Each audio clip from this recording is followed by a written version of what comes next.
stretch, wide zone, and Monroe Freeling would be the perfect fit for that. Spencer Fano too, if he starts to fall. He's a great athlete. If you stay 23, that's more of the Blake Miller range. I don't think you're going up to get him. And maybe Caleb Lomo. He seems to be talked about because of Fano, but early in the process, though, Lomu was kind of talked about a lot more. It feels like that conversation has died down quite a bit. Well, I think he's overshadowed. And then everybody's picking Caden Proctor to the Eagles. Now, There's two guys. I have a you know what I have a feeling? I get a feeling that there's going to be a run on these tackles. I think Blake Miller is going to be gone by 23. It's possible. If you look at any mock draft, they have,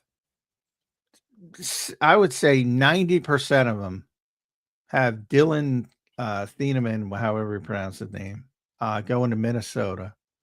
And 75% of them have Caden Proctor going to Philadelphia. Those are the two. That's true. That everybody is locked in. And you know what that tells me? That tells me Dylan is not going to the Vikings and Caden Proctor is not going to the Eagles. That's what that tells me. Because everybody's so sure of it. The groupthink has taken over. Yeah. Did you see what happened to Orlovsky this week? No. When he dared to question he said Ty Simpson, which, by the way, I think he's nuts. He said Ty Simpson's a better prospect than basically he's going to be a better quarterback than Fernando Mendoza, which I don't agree with. But so what? That's what he thinks.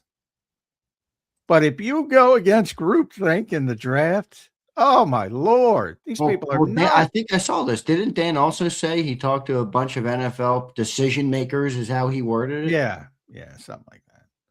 Which he's, who knows who he's talking to? He's probably talking to a scout. They're not decision makers. I talk to scouts. They're not decision makers.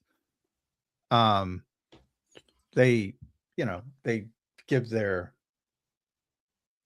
opinions, and it goes up the chain to the decision makers. That's Howie level.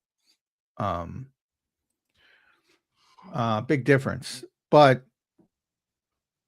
He's entitled to his opinion, and it might be wrong, but I actually value people that now evidently he's a CAA guy, Dan's agents from CAA and evidently Ty Simpson's agents from CAA. So you got all those people who say it's a conspiracy to get him up higher on the draft board.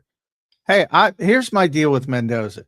I'm just saying, there's a little bit of J.J. McCarthy in there. He doesn't throw the fucking football. Well, that's why I asked a couple weeks ago, is there any chance the Raiders do not take Fernando Mendoza? Well, no, there's none. But I'm saying, he's not a first-round pick. He does not belong at number one. It's just a bad quarterback draft, and he's the best quarterback, and that's how it works.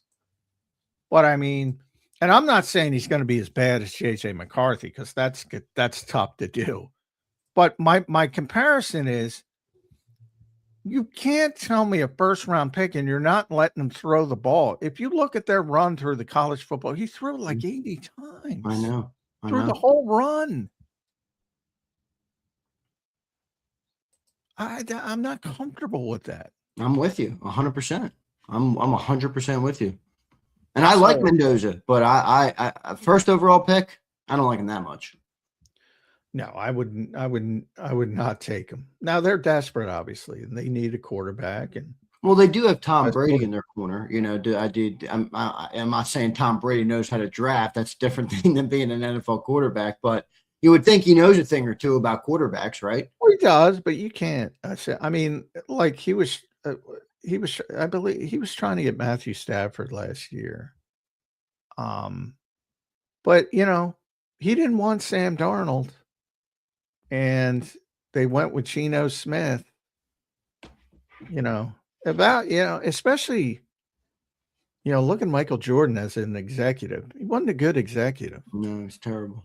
Some of the great players are not good executives when they turn it, because they don't they see things through their lens, which is, in the case of Michael Jordan, it's like, all right, there's like 5 people in the world that have the same level of talent that you do, maybe on any given time. So That might be generous too. It might be like 2 or 3. he can't relate to the average, player. In the case of Tom, it's a little bit different. There's guys with his skill level, but not his processing level, not his understanding of the game. And, his assumption that he can teach that, or we can teach that, or it's probably incorrect because people don't pick it up like he picks it up. So that's why, the good coaches tend to be, in baseball, managers, backup catchers, and football, backup quarterbacks. Look at Sean Mannion. He's on the fast track. Stunk as a quarterback. Third string quarterback his entire career. I'm going to pump the brakes on Mannion until the guy's logged the play call. Well, I'm just saying, I get your point. I get your point. People put him on the fast track. Why is he on the fast track? I'm with you. I have no idea what he's going to be. But yeah, sometimes really, really great players don't really make good executives. John, I want to ask you a question here, which I think is a relevant one. Our guy Miles in the chat, he says this, and I have thought about this, but Miles, you got to address it. But Miles Garrett in the chat? Nah, Miles Morales. I think that's the dang name for isn't that like a Superman movie or something, or Spider-Man? I have no idea. Says, I'm not okay with using a first-round pick on a tackle. That might be a red shirt this year. If we're serious about a Super Bowl, that isn't a serious move. And I do think if he doesn't play guard, now if he plays guard, it's different. But if you did draft a tackle and put him on the bench, I mean, that is a luxury pick in a moment where I don't know if you deem they're ready or good in a good enough position to take a luxury pick. What's your thought on that line of thinking? Well, that's how the team is built. Like where other than edge and safety, which again, then you have to go defense again. Where is there a position? Where's there a position on offense for a starter? Maybe right guard. And even that, Tyler Stein didn't do anything wrong. Nobody talks about them extending Tyler Stein. They might extend Tyler Stein because he showed a lot of promise as a. I always say fans are caught up in the moment. It's about more than the moment. It's about 3 years out. Howie's building the team 3 years out at all times. They've been looking for a damn successor to Lane Johnson for years. Haven't been able to. I don't want to handle that situation like the Goddard situation. Goddard as well. Yeah, but Goddard's it's an easier one to pivot off of if worst case scenario. More so Lane though. They've been really, really looking, and they haven't been, and the ball and the board hasn't fallen their way.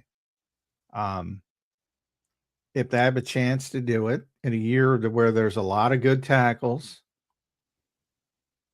yeah, it might be a luxury early on if he can't play guard. Might not be if he can play guard, like Proctor. I'm surprised your kind of immediate default is to just kind of put Steen on the bench. Like I didn't think Steen was that bad. I thought he was fine. He's bad either. I just said if you get better, you get better. But where the problem is, well, you're sure a rookie's going to be better than Steen? Like I'm not. No, I'm not sure, but there's an opportunity. Like if they draft Caden Proctor, there's an opportunity for him to be the starter at guard. Like there's certain guys, Spencer Fano, I would bet would be the starter at guard. I would bet on that. Does Proctor have any experience playing guard? I don't believe so. But again, I'm operating under Jeff Stoutland rules, which is maybe I shouldn't, maybe I should, because they seem to be doing the same stuff.